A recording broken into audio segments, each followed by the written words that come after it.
오늘 여러분과 함께 나눌 내용은요, 충성이라는 단어입니다. 우리가 계속해서 신의 성품에 참여한 자에 대하여 살펴보고 있는데요, 7번째 시간 충성에 대해서 함께 살필까 합니다. 우리가 충성이라는 단어를 들으면 굉장히 익숙해요. 왜냐하면 우리나라가 조직 문화이고 또한 많은 남자분들이 대부분 군대 갔다 왔기 때문에 충성이라는 단어가 어색하지 않아요. 제가 군대 갓 입대했을 때입니다. 훈련소 다 마치고 나서 자대를 배치받았는데 동기가 14명이었습니다. 한 부대가 그때 중대가 110명 정도 모여 생활하는 막사였는데요, 14명의 이등병이 갓 부대에 들어간 거죠. 어땠을까요? 군기가 바짝 들었죠. 긴장하고요. 근데 군대 가면 항상 경례를 합니다. 눈만 마주쳐도 경례를 해야 돼요. 이등병이니까 얼마나 긴장했겠어요. 만나는 복도를 지나가다가 누구와 함께 눈이 마주치면 뭘 할까요? 충성. 저희 부대의 경례 구호가 충성이었어요. 충성. 네, 이렇게 하지 않죠. 충성. 목이 터져라. 충성을 하는데 혼자만 하는 게 아니라 몇 명이 했을까요? 14명이 그 좁은 막사 안에서 충성을 하는데 너무 시끄러운 거예요. 나중에는 지휘관이 좀 적당히 하라고 이야기하셨던 적이 있습니다. 네, 충성이죠. 네, 남자들한테만 충성이 익숙한 게 아니라 여자분들한테도 동일하게 이 충성이란 단어가 어색하지 않습니다. 예전에는요, 공기관에서 어떤 예식을 하면 국민의례를 꼭 했어요. 국민의례 중간에 국기에 대한 명세가 있었습니다. 기억나시나요? 나는 자랑스러운 태극기 앞에 조국과 민족의 무궁한 영광을 위하여 몸과 마음을 바쳐. 너무 잘 아시네요. 저도 이거 했는 게 한 40년 정도 전에 했던 내용이에요. 그런데 설교를 준비하면서 하다 보니까 다 기억이 나더라고요. 너무 많이 해서, 너무 충성스럽게 해서 그렇습니다. 우리나라는 조직 문화가 많이 발달되어져 있고 또한 군대 문화이기 때문에 충성을 참 많이 강조합니다. 이런 충성이란 단어를 국어사전에 보면 이렇게 정리하는데 같이 한번 읽어볼까요? 국가나 조직, 윗사람 등을 위해 몸과 마음을 다함. 이게 충성입니다. 국가나 조직을 위해, 또한 위에 있는 왕이나 위에 있는 상관한테 마음뿐만이 아니라 몸을 다하여 집중하는 것들을 충성이라고 이야기합니다. 특별히 충성이라는 것은요, 상하 관계에서 많이 형성되죠. 부하직원은 높은 상관에게 충성을 해야 되는 것이 우리나라가 가지고 있는 조직 문화이고, 충성이라는 것은 조직을 매끄럽게 굴러갈 수 있도록 만드는 윤활제와 같습니다. 이게 보편적인 충성이에요. 그런데 우리가 충성이라는 단어를 함께 살피려고 하는데, 이 단어를 가지고 성경을 보면 조금 이해가 안 되는 부분이 있습니다. 우리가 신의 성품에 대해서 살피잖아요. 하나님이 가지고 있는 특징이 충성인데요, 하나님은 만왕의 왕이시며 만주의 주이십니다. 하나님보다 더 높은 사람이 있을까요, 없을까요? 더 높은 것이 있나요, 없나요? 없어요. 그러면 하나님은 어떻게 충성하시나요? 하나님은 누구에게 무엇에 충성하시나요? 잘 맞지 않아요. 다시 한번 우리는 성경이 이야기하는 충성에 대해서 잠깐 살펴야 됩니다. 갈라디아서 5장에 보면 성령의 열매가 9가지가 나오는데 사랑과 희락과 쭉 가다가 7번째가 충성입니다. 근데 성경은 이 충성에 대해서 페스플리스라고 이야기합니다. 페스플리스, 신실, 성실, 믿음이란 의미를 가지고 있습니다. 또한 이 충성이란 헬라어를 살피면요, 피스티스라는 단어를 사용해요. 이 피스티스라는 단어의 의미도 페스플리스라는 단어와 함께 믿음, 신이, 성실, 신실이라는 의미를 가지고 있습니다. 이것이 성경이 우리에게 말씀하시는 충성의 의미라고 볼 수 있습니다. 저는 오늘 말씀을 통해서요, 성경이 우리에게 이야기하는 이 충성에 대해서 하나님은 이 충성의 모습을 어떻게 가지고 있는지, 얼마나 신실하신지, 또한 이 신실하심을 경험한 우리가 이 땅 가운데서 하나님 앞에 어떻게 충성하며 또한 신실한 모습을 갖추어야 할지에 대하여 함께 말씀을 나누고자 합니다. 첫 번째 살피고 싶은 것은요, 하나님의 신실, 하나님의 충성의 모습에 대하여 같이 살피고자 합니다. 성경에는 하나님의 여러 성품 중 충성, 즉 성실, 신실한 모습에 대하여 참 많이 우리에게 보여줍니다. 하나님의 신실하심은 변함이 없으세요. 특별히 그의 택한 백성을 향한 하나님의 신실과 성실은 끝이 없으십니다. 구약에 보면요, 하나님께서 아브라함을 택하셨어요. 그리고 언약을 맺으시죠. 아브라함과 이삭과 야곱을 향하여 내가 너를 택하여 민족을 삼겠다 말씀합니다. 이 하나님의 약속과 신실하심은요, 이스라엘 백성의 어떠함에 상관없이 여전하며 끝이 없으신 것이 하나님의 신실하심의 모습이에요. 구약에 보면 예레미야 선지자가 나옵니다. 그의 별명이 눈물의 선지자예요. 하나님 앞에 말씀을 쫓아 말씀을 따라 이스라엘 백성들을 향하여 이스라엘 백성들이 가지고 있는 죄악과 우상 숭배에 대하여 울면서 다니면서 선포합니다. 돌이키고 회개할 것들을 하나님의 마음을 가지고 그렇게 선언을 합니다. 하지만 이스라엘 백성들이 잘 돌이키지를 않아요. 그럼에도 불구하고 하나님의 신실하심은 여전히 이스라엘 백성들을 지키고 있죠. 이런 하나님에 대하여 예레미야 선지자가 고백하며 노래하는 것이 예레미야애가 3장 22절과 23절인데요. 함께 읽어보도록 하겠습니다. 여호와의 인자와 긍휼이 무궁하심으로 우리가 진멸되지 아니함이니이다. 이것들이 아침마다 새로우니 주의 성실하심이 크시도소이다. 아멘. 여호와의 인자와 긍휼이 무궁하세요. 그래서 여호와의 인자와 긍휼 때문에 우리가 죄를 갖고 있고 우리가 부족함에도 불구하고 이스라엘 백성들이 부족하고 연약함에도 불구하고 진멸되지 않는다고 말씀하고 있습니다. 그리고 이 여호와의 신실하심이 아침마다 새로워서 주의 성실하심이 크다라고 고백하고 있습니다. 하나님의 신실하심이죠. 이런 하나님의 신실하심이 가장 잘 나타나는 성경이 있다면 저는 호세아서 같아요. 호세아서 전체 내용은요, 한편의 막장 드라마라고 할 수 있습니다. 하나님께서 어느 날 호세아를 부르시고요, 명령하세요. 호세아, 난 저기 가서 아내를 얻어라. 고멜이라는 여인을 데리고 와서 아내를 삼아라 라고 이야기합니다. 결혼하라는 거죠. 그런데 가관인 것이 이 고멜이라는 여인이 음란했습니다. 하나님 다 알고 계셨어요. 그리고 호세아한테도 음란한 여인 고멜을 데리고 와서 아내를 삼으라고 이야기합니다. 하나님의 명령이기에 호세아가 그대로 순종을 합니다. 그런데 자기 버릇 뭐뭐 못 준다고 이 여인이 결혼을 하고 호세아하고 살다가 그 음란기가 발동하여 집을 떠나버립니다.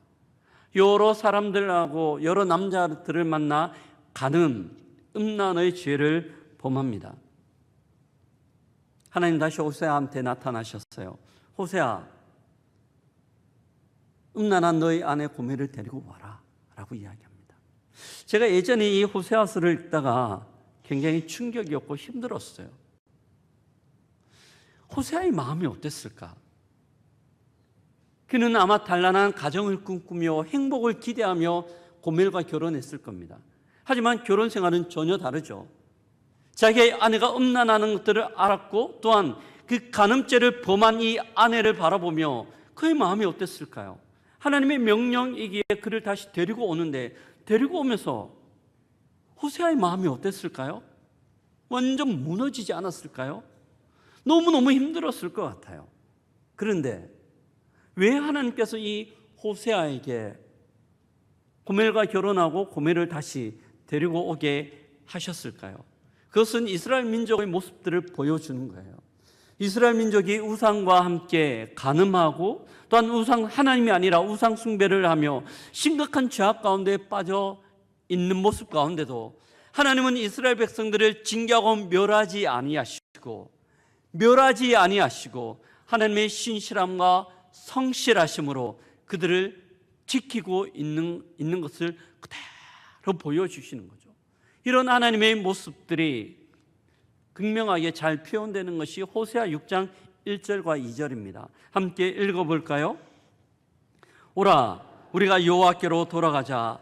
여호와께서 우리를 치셨으나 도로 낫게 하실 것이요 우리를 치셨으나 싸매어 주실 것임이라. 여호와께서 우리를 살리시며 셋째 날에 우리를 일으키시리니 우리가 그의 앞에서 살리라. 아멘. 하나님께서 이야기합니다. 내가 너를 쳤으나 너를 싸매고 낫게 할 것이다. 너희가 나한테 돌아오기만 하면, 나한테 다시 오기만 하면 내가 너희들을 치유하고 회복하실 것이다 라고 말씀합니다. 하나님의 신실하심인 줄 믿습니다. 이런 신실하심 때문에 우리가 여기에 나와 예배하고 있죠. 하나님 앞에 우리의 모습을 낱낱이 까발린다라면 여기 앉아 있을 수 있는 사람 누가 있을까요? 저도 마찬가지예요. 저의 마음이 투명한 그 유리가 되어 다 많은 사람들이 들여다본다면 부끄러워서 저는 여기에 서 있을 수가 없어요. 그럼에도 불구하고 이런 우리를 향한 하나님의 신실하심 때문에 우리가 매일 나와 하나님 앞에 예배할 수 있는 거죠. 이런 하나님의 신실하심이 가장 극대치 되어 나타나는 게 있어요. 예수 그리스도의 십자가입니다. 예수 그리스도의 십자가는 우리를 향한 하나님의 자비와 신실하심의 극대치 가장 크게 나타난 부분이라고 볼 수 있습니다. 사도 바울이 로마서 3장에서 이야기하죠. 모든 사람이 죄를 범하였음에 하나님의 영광에 이르지 못하더니 또한 죄의 삭은 사망이에요. 모든 사람은 죄를 범하였고 죽음을 향하여 달려갈 수밖에 없는 그 기관차에 우리가 다 몸을 싣고 있습니다. 이런 우리를 구원하기 위하여 그리스도께서 우리 가운데 오셨어요. 로마서 5장에서 말씀합니다. 우리가 아직 죄인 되었을 때 그리스도께서 우리를 위하여 죽으심으로 우리를 향한 하나님의 사랑을 확증하셨다고 이야기합니다. 예수 그리스도의 십자가는 우리를 향한 하나님의 신실함의 극대화된 모형이라고 할 수 있습니다. 그 십자가에서 마음을 다하고 자기의 몸을 다하고 자기의 모든 피를 쏟음으로 오고 가는 모든 인류의 죄를 담당하셨습니다. 그리고 우리가 하나님의 자녀가 되어 예배할 수 있는 특권들이 우리에게 주어진 줄 믿습니다. 하나님의 신실하심이 지금도 여전히 저에게 여기 앉아있는 한 분 한 분에게 임하고 계신 거죠. 우리를 향한 하나님의 충성이에요. 우리를 향한 하나님의 충성입니다. 신실하심으로 나타나는 충성입니다. 우리는 그런 하나님의 충성, 신실을 경험하고 있어요. 문제는요, 그 하나님의 신실하심과 충성을 경험하는 우리는 어떻게 하나님 앞에 서야 할까입니다. 어떻게 반응해야 될까요? 그것이 우리 편에서 하나님께 올려드리는 충성입니다. 그리고 이웃과의 관계에서 펼쳐지는 신실이고요. 어떤 모습으로 우리는 그 충성을 표현해야 될까요? 신실함을 나타내야 될까요? 성경에 보면 그 충성스러운 사람들을 많이 이야기하는데 대표적 인물이 오늘 본문에 나오는 주인공 모세입니다. 성경은 모세에 대하여 충성스러운 사람이라고 표현하는데요. 12장 7절을 같이 한번 읽어보도록 하겠습니다. 함께 읽습니다. 내 종 모세와 그렇지 아니하니 그는 내 온 집에 충성함이라. 그는 충성스러운 사람이었어요. 성경은 무엇을 보면서 모세를 충성스럽다고 이야기할까요? 먼저 하나님 앞에 하는 모습, 하나님 앞에 그는 충성스러웠습니다. 원래 성경이 모세를 충성스럽다고 이야기하지만 처음 모세는요 충성스럽지 않았습니다. 그가 바로의 궁에 40년 동안 거하며 살았습니다. 어느 날 그의 마음 가운데 자기의 민족들을 돌보아야 되겠다는 생각들이 언뜻 들었어요. 그래서 밖으로 나갑니다. 근데 히브리인과 이스라엘 백성이죠, 애굽인이 싸우고 있습니다. 이 당시는요 이스라엘 민족이 애굽에 400년 동안 종살이를 하고 있던 상황이었어요. 애굽인은 지배인, 이스라엘 백성은 피지배인으로 종이었죠. 어쩌면 종과 주인이 싸우고 있는 형국이라고 할 수 있습니다. 이때 모세의 마음 가운데 울컥 분노가 치밀었어요. 자기 감정을 주체하지 못하고 애굽인을 그 자리에서 때려 죽입니다. 묻어버려요. 이 사건으로 인하여 40년 동안 있었던 애굽 바로 왕의 궁궐을 쫓기듯 떠나야 됐습니다. 그는 광야에 숨어서 40년 동안 광야에서 목자로서 양을 치며 지냅니다. 어느 날 하나님께서 모세에게 나타나세요. 불타는 떨기나무에서 나타나 모세를 부르십니다. 모세, 내가 선 곳은 거룩한 곳이니 내 발에서 신을 벗으라 말씀하시고 모세에게 말씀하죠. 모세, 너는 지금 애굽으로 가서 너희들의 조상 아브라함과 이삭과 야곱에게 내가 약속했던 그 가나안 땅을 줄 테니 민족들을 데리고 그 가나안 땅으로 들어가라 라고 말씀합니다. 모세는 하나님께 명령을 받았어요. 우리가 흔히 말하는 소명이라고 할 수 있죠. 모세가 이 소명을 받았는데 소명 자체는 간단하지만 소명을 펼쳐가는 과정은 절대 간단하지 않습니다. 너무너무 힘들어요. 이스라엘 백성들 특징 알잖아요. 수시로 불평하고요, 원망하고 지도자인 모세를 향하여 항상 반역을 일삼던 것이 이스라엘 백성이었습니다. 날마다 요구를 해요. 뭐도 달라, 뭐도 달라, 뭐도 달라. 참 쉽지 않았을 것 같아요. 저는 모세의 마음이 어느 정도 좀 이해가 갑니다. 제가 고영교회에 사역한 지 이제 만 1년 조금 넘었습니다. 연초에요, 우리 고영교회에 있는 장로님, 권사님, 안수 집사님 각 기관의 대표들을 모아서 리더십 컨퍼런스를 했습니다. 우리 교회가 가지고 있는 6대 비전에 대하여 각자가 희망하는 것, 우리 교회가 어떤 공동체가 되었으면 좋을지 토론을 하고 발표를 했어요. 그 발표한 내용을 쭉 정리하는데 너무 많은 거예요. 어떤 분들은, 다수의 분들이 목사님, 우리 교회에 키즈 카페가 있었으면 좋겠습니다. 또 어떤 많은 분들은 목사님, 우리 주일 저녁 예배 드리는데 오후 예배로 좀 바꾸면 어떨까요?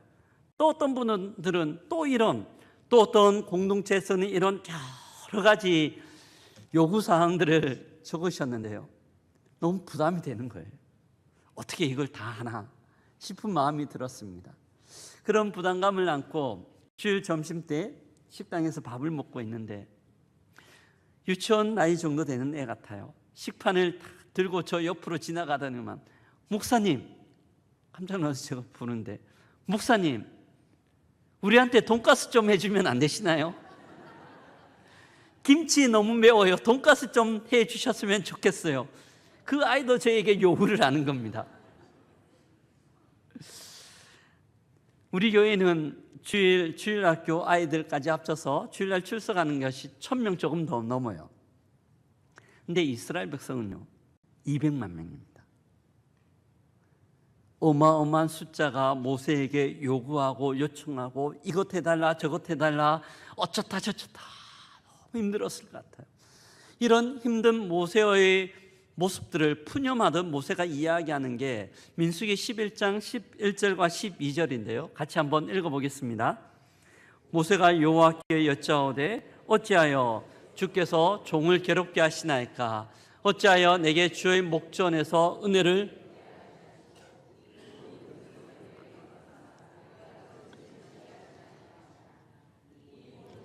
내가 배웠나이까? 내가 그들을 낳았나이까?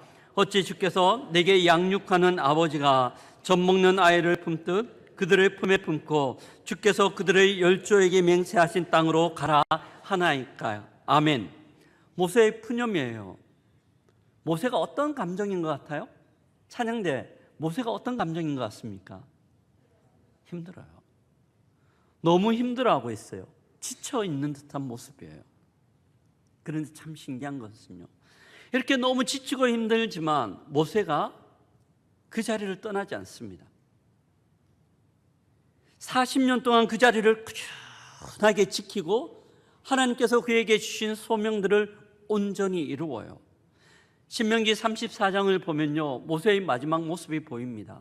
이제 40년이 지나고 이스라엘 백성 200만 명을 다 끌고 가나안 땅이 보이는 바로 앞에 모압 평지 앞에 이릅니다. 그리고 모압 평지 가나안 땅이 다 보이는 가장 높은 느보산 꼭대기에 올라가요. 하나님께서 모세에게 말씀합니다. 모세, 내 눈앞에 펼쳐지는 그 가나안 땅을 바라보아라. 하지만 너는 저 가나안 땅에 들어갈 수 없다 라고 말씀하시며 그곳에서 모세의 생명을 취하십니다. 모세 입장에서는 억울할 것 같아요. 수많은 항이들과 욕을 먹어가면서 여기까지 온 것은 가나안 땅인데 저 가나안 땅에 그가 들어가지 못해요. 얼마나 억울합니까? 하지만 그 앞에서 모세가 한마디도 하지 않습니다. 그리고 그의 삶이 마무리됩니다. 왜 그럴까요? 이 40년을 버틸 수 있도록 만든 것이 무엇일까요? 그것은 소명입니다. 모세에게 충성이란 하나님께서 그에게 맡겨주신 사역과 사명을 감당하며 소명의 자리를 떠나지 않고 계속해서 그 자리를 지키는 거예요. 어떨 때는 힘들지만, 어떨 때는 불평과 원망이 있지만은 하나님께서 주신 소명이기에 그 자리를 지키는 것, 그것이 모세가 보여준 충성의 모습이었습니다. 사랑하는 성도 여러분, 우리는 어떻습니까? 저의 모습, 여러분의 모습은 어떻습니까? 하나님 각자에게 소명을 주시고 많은 사역들을 맡겨주셨습니다. 이 사역을 감당하는 것 쉽지 않아요. 여러 가지 어려움들이 있죠. 제가 목자분들을 만나면 이야기합니다. 목사님, 너무 힘들어요. 부담스럽다는 이야기예요. 한 영혼을 책임지고 그들을 양육하는 것 쉽지 않죠. 하나님의 말씀을 풀어서 그들과 함께 말씀으로 인도하는 것 정말 부담스러운 일입니다. 근데 그 일들을 구역구역 감당하는 것이 너무 감사하지만 그분들 입장에서는 참 쉽지 않다고 이야기합니다. 또 어떤 분들은요, 주일날 교사하는 것 쉽지 않다고 이야기해요. 많은 사람들은 주일이 되면 단풍놀이 가기도 하고 어떨 때는 수많은 축제가 있죠. 다음 주에는 국화축제가 있던데요. 그럴 때 가족들과 함께 그냥 나갈 수 있는데 주일날 예배 드리고 주일학교 교사로서 사역을 감당해야 되기 때문에 쉽지 않아요. 피곤하여 하루 정도는 늦게까지 늦잠 자고 싶은데 주일날 일찍 일어나 우리가 섬김을 감당해야 되기 때문입니다. 어떤 분들은 찬양대로, 어떤 분들은 주차로, 또 어떤 분들은 식당 봉사로, 주일 안내로, 헌금위원으로 사역하는 것 참 쉽지 않게 느껴질 때가 있습니다. 하지만 하나님께서 우리에게 맡겨주신 것들을 꾸역꾸역 감당하며 그 자리를 힘들지만 그 자리에 서 있는 것, 그것이 충성인 줄 믿습니다. 주일날 우리가 예배의 자리를 지키며 이 자리에 나와 하나님 앞에 예배하며 나의 자리를 지키는 것이 주님 앞에 충성인 것이죠. 이 충성은요, 주일 예배의 자리뿐만이 아니에요. 우리의 일상의 삶들 가운데도 충성이 필요합니다. 하나님께서 우리에게 각자의 역할과 자리를 주셨습니다. 어떤 분들은 각자 일터에서 그 자리를 주셨고요. 어떤 분들은 가정에서 아이와 남편을 돌보는, 섬기는 자리를 주셨습니다. 근데 그 자리가 만만치 않죠. 직장에서 다른 사람들이 함께 모여 그냥 회식한다고 술 마시는데 여간 불편하지가 않아요. 사람들이 모여 옆에 사람들 험담하고 뒷담화라고 이야기하죠. 뒷담화하는데 앉아있는 것 자체가 참 쉽지 않습니다. 어떨 때는 우리 또한 그 자리에 동참할 때가 있어요. 기억하셔야 됩니다. 하나님 우리를 거룩한 하나님의 백성으로 그 자리에 세우시고 우리를 통하여 하나님 나라를 이루어 가기를 원하십니다. 어떤 모습으로 서야 될까요? 거룩한 성도의 모습으로 그 자리에 있는 것이 충성인 줄 믿습니다. 가정에서요, 가정일 하는 건 쉽지 않아요. 가정일 열심히 합니다. 청소도 하고 빨래도 하고 밥도 해요. 어떻습니까? 표가 잘 납니까? 표가 잘 나나요? 우리 여성 동지 여러분, 표가 잘 납니까? 좀 돌아서면 똑같아요. 똑같은 일을 계속해서 반복합니다. 어떨 때는 너무 지쳐서요, 아무도 없는 곳에 다 때려치우고 그냥 훌쩍 떠나고 싶은 마음 들 때가 있어요. 그런 이야기 종종 듣습니다. 하지만 그 자리를 그대로 지키고 있는 것, 하나님께서 나에게 그 자리를 맡기셨기에 그대로 지키고 있는 것이 충성이죠. 하나님께서 나에게 맡겨주신 자리를 떠나는 것, 그걸 뭐라고 이야기하는지 아십니까? 결혼한 배우자를 두고 다른 이성과 만나는 것들을 외도라고 이야기하는데요, 외도는 거기만 사용되는 것이 아니라 내가 있어야 될 자리에 있지 않는 것, 그것도 외도입니다. 하나님 우리에게 어떤 자리를 주셨나요? 우리 고인교회 많은 권사님들, 하나님께서 우리에게 기도의 자리를 허락하신 줄 믿습니다. 기도하라고 권사의 직분 맡겨주셨어요. 여러분, 기도의 자리를 지키시나요?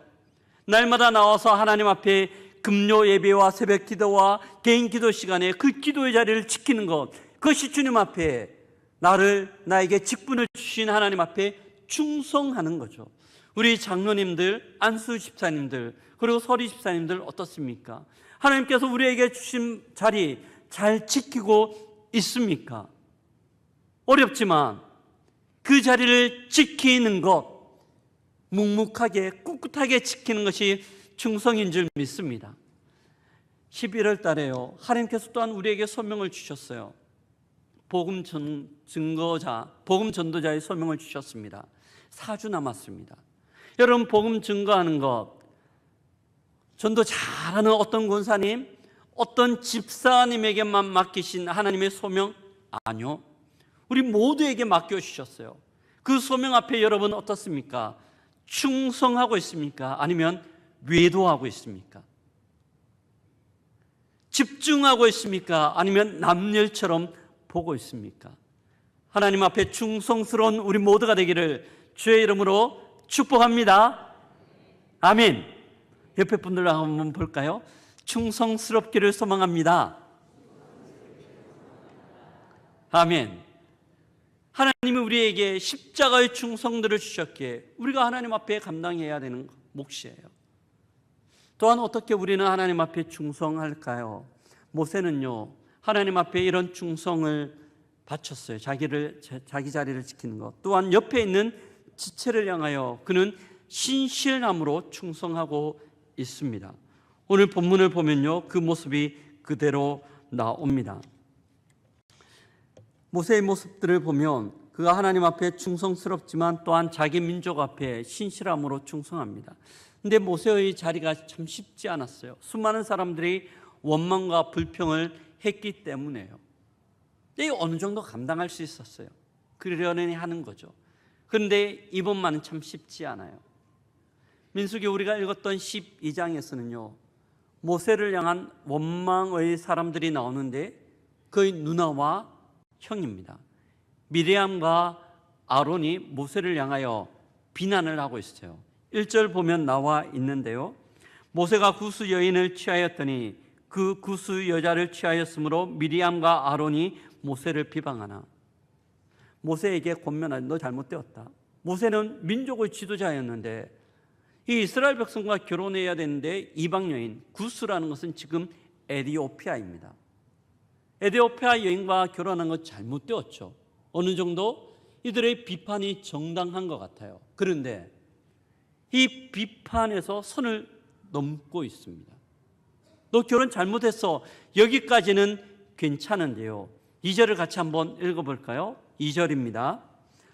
그들이 이르되 여호와께서 모세와만 말씀하셨느냐? 우리와도 말씀하지 아니하셨느냐 하며 여호와께서 이 말을 들으셨더라. 구스 여인과 결혼하는 것들을 향하여 비판하는 것이 아니라 선을 넘어 모세, 하나님이 너와만 이야기했냐? 나와도 이야기했어. 근데 왜 너만 민족 가운데 지도자가 되려고 하는 거야? 너만 리더십을 갖고 있는 거야. 나도 리더가 될래. 나도 이스라엘 민족의 지도자가 되고 싶어 라고 이야기하는 거예요. 미리암과 아론이 갖고 있는 교만이며 아집이기도 합니다.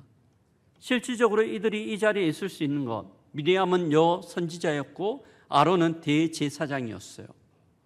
어떻게 있을 수 있습니까? 모세의 누나이고 모세의 형이기 때문에 이 자리에 있는 겁니다. 근데 지금은 그 모세마저 제껴버리고 그 자리 가운데 본인들이 얻으려고 합니다.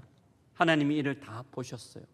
나타나셔서 이들을 장막 밖으로 부르십니다. 그리고 말씀하시고 하나님이 이 장막을 벗어나십니다. 이들을 떠나시죠. 이때 하나님의 모습에 대하여 진노라고 이야기합니다. 진노하시며 떠나시자 그 결과들이 나타나는데요. 미리암 누나의 온몸에 나병이 들어서요, 흰 눈처럼 되었습니다. 살이 다 썩어버린 거죠. 옆에 있던 아론이 깜짝 놀랍니다. 그리고 모세에게 이야기해요. 모세 11절인데요. 아론이 이에 모세에게 이르되 슬프도다. 내 주여, 우리가 어리석은 일을 하여 죄를 지었으나 청하건대 그 벌을 우리에게 돌리지 마소서. 누나 미리암을 고쳐달라고 이야기하는 겁니다. 여러분 같으면 어떻게 했겠습니까? 여러분 같으면 이 상황 가운데 어떻게 하셨을 것 같아요? 물론 고쳐주죠. 하지만 만약 제 같으면요, 소리라도 한번 질렀을 것 같아요. 누나, 형, 어떻게 나에게 이렇게 할 수 있어? 너무한 것 아니야? 어느 정도 화라도 낼 것 같아요. 너무 화가 나니까. 다른 사람이 그렇게 하면 이해라도 할 건데, 모세가 얼마나 수고하고 애쓰는지 다 알고 있는 누나하고 형이 이렇게 하니까 너무너무 화가 나는 거죠. 화라도 한번 내 범직한데 모세가 그렇게 하지 않아요. 13절을 같이 한번 볼까요? 모세가 여호와께 부르시자 이르되 하나님이여, 원하건대 그를 고쳐 주옵소서. 하나님, 그를 고쳐 주옵소서 말씀하고 있습니다. 그는 자신에 대항하는 미리암과 아론에 대하여 제재를 가할 수 있는 충분한 힘도 있고 그런 능력도 있어요. 누나, 그렇게 하루만이나 좀 있어 라고 이야기할 수 있지만 그렇게 하지 않습니다. 이런 모세의 신실함에 대하여 성경은 온유라고 표현하고 있습니다.